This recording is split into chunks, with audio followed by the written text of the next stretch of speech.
Good afternoon, grade 1. I hope you are all doing great. Today, as I told you yesterday, we are going to study our new story, Hi Fly Guy. The name of this fly is Fly Guy. The author and illustrator of this story is Ted Arnold. Ted wrote many stories. Many of them are about Fly Guy, this fly. What is the genre of this story? Is it realistic fiction, informational text, folktale?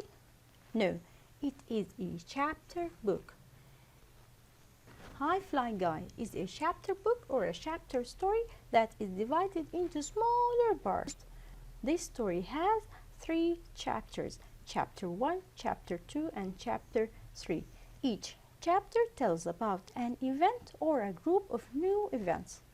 At the beginning of each chapter, the author uses chapter heading like this: chapter 1, chapter 2, or chapter 3 to tell you that a new part of the story is starting. But before we start with our story, we need to study some words. The first word is the word pests. Pests. A pest is a bad animal or an insect. A pest is an insect or a small animal which damages crops or food. It may infect, bites, or harm us too. They are very bad. The next word is pet show. A pet show is a place where people bring their pets, and there are judges who are going to choose which pet is going to win the competition. As you can see, this is a pet show. Everybody brought his dog. This is the judge. He is going to say which dog is going to win.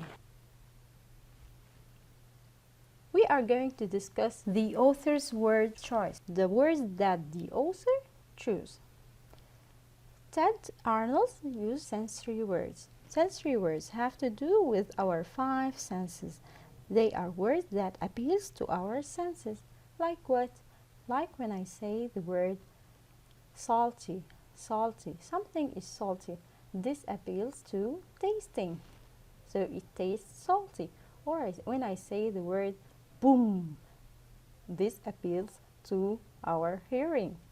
Or the word soft or fluffy, this appeals to our touch. Or the word stinky, this appeals to our smelling. Or the words bright or blue, this appeals to our sight or seeing. The author uses these sensory words to make it easy for you to imagine what's happening inside the story. The sensory words have the reader pretend that they are there, and they bring things to life.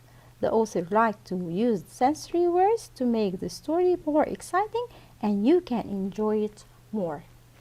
Let me give you an example. Sensory words help us to visualize or imagine or enjoy the story more. If I say, I ate an apple, can you imagine it? Close your eyes. Try to imagine this apple. Some may imagine a yellow apple, or a red one, or a green one. Others may imagine that it is sour or bad apple, or a sweet one, or a big one, or a small one. Imagine this. If I told you I ate a big red apple, it was sweet. Can you imagine this apple now?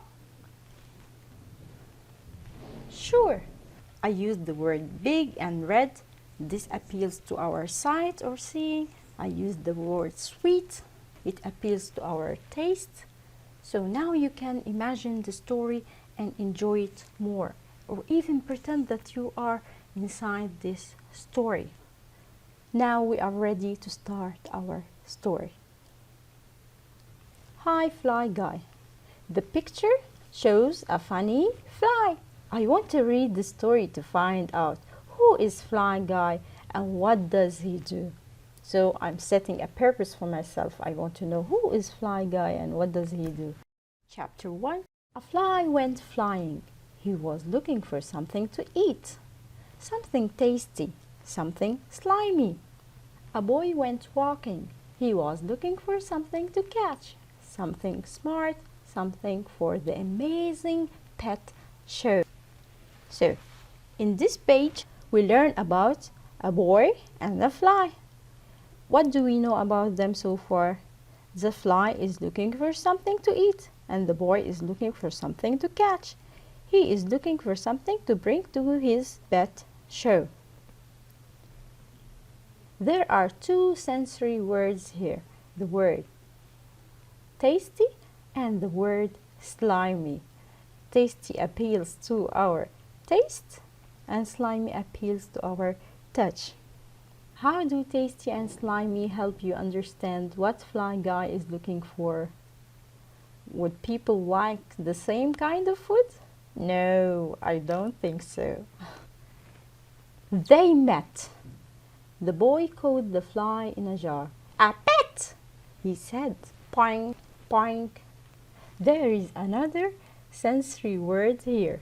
Can you guess? Which word is it? Very good. Poink, poink. This is the sound the boy and the fly made when they hit each other. Poink. This word appeals to our hearing. All these words make us imagine what's happening inside the story and make us enjoy the story even more. Did the boy find the pet?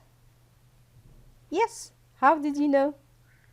Yes. The story says that the boy caught the fly, and the boy says, a pet. And there is the picture too, showing the fly in the jar.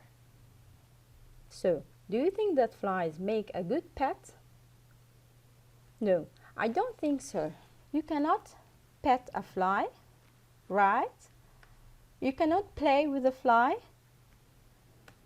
You cannot give an order to a fly. It cannot follow your direction, right or wrong? This is going to be a very interesting story. What's going to happen to this fly? The fly was mad.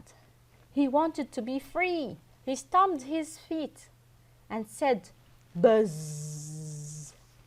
The boy was surprised. He said, you know my name. You are the smartest pet in the world. So, the fly was very mad when the boy caught him inside the jar. So he started stomping his feet and he was saying buzz like this. And the boy's name was Buzz. So he said, wow, this fly knows my name. Yeah, this fly is very smart. And he was so excited. So what happened after the fly said buzz? Buzz says he is the smartest pet in the world, right? End of chapter 1. So in chapter 1, we met two characters. Who are they? Yes, that's right, Buzz and Fly Guy. What is the setting of this chapter? Very good, the road or the street. What is the main event? Yes, Fly Guy and Buzz met and Buzz caught the Fly Guy.